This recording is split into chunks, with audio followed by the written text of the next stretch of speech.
In this video, you will learn how to taste wine so that you can get the maximum enjoyment out of every sip you take. And watch until the very end because I'm going to give you a little cheat sheet wine chart that's going to help you remember everything that we talk about. If you want to live well and enjoy good wine, then subscribe to my channel and hit the bell for notifications so you know when I have a fresh tip on Thursdays. I'm Dini, and I have hosted wine tastings for British royalty in my 20 years of teaching wine.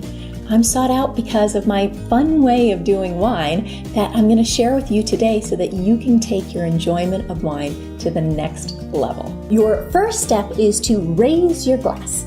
Now, you may as well go ahead and grab a glass and do this alongside me. Go ahead, I'll wait.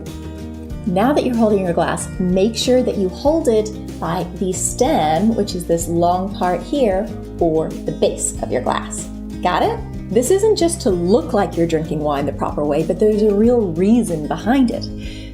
Ideally, your wine is going to be served at the correct temperature, and I'll post some of those temperatures below so you know. And these are intended so that the wine tastes its very best. So what happens if you go and you grab your glass like this and you hold your glass like this all night? You warm it up. It changes the temperature. Believe it or not, the temperature of a wine really changes the way it tastes. Picture this. You have a delicious scoop of ice cream. Now, picture that ice cream melted, goopy, and maybe even slightly warmed up. It's a totally different thing, right? When things get warmer, the sweetness and the sugar becomes more pronounced. The same thing with the alcohol in wine. It will taste like a totally different wine. So do yourself a favor and at least taste the wine at its intended temperature as a start. Now, if you have a stemless wine glass, people are always asking me about these, you want to just hold it at the top and it'll do the same thing. Quick question, I'd love to know from you guys, do you like your glasses with stems or without? Comment below and let me know. For the next step, swirl and smell the wine. Now for this, if you haven't quite got the swirling motion down, what you can do is hold the stem, another good reason to hold the stem, put the glass down on a table or even on your hand, and pretend like you're drawing little circles with the stem, and it'll automatically start swirling your wine inside the glass. Okay, now the important thing is as it's swirling, you want to stick your nose in the glass and give it a smell. If you smelled the wine before you did this, you're going to notice a big difference. As oxygen enters the wine, which is what happens when you swirl the wine, all of the flavors, the smells in the wine just come alive. I don't know about you, but that helps me enjoy my wine so much more.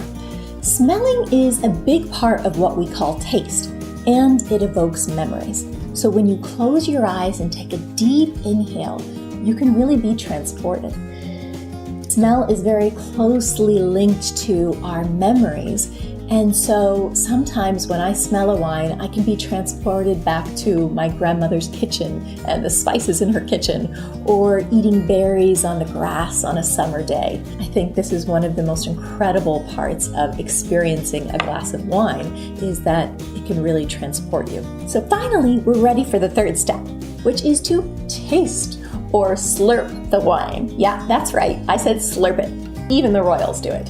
I'm going to show you how to do this. What I do is I make a little trough with my tongue so that I can hold the wine in my mouth and it's not going to fall out.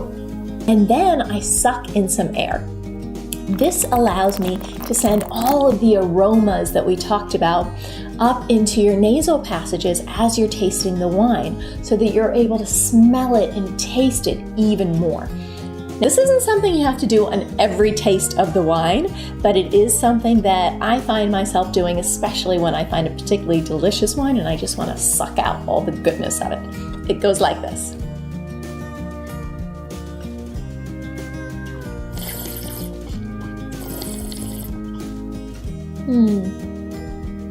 And then you enjoy it. It will be kind of like a flavor explosion in your mouth.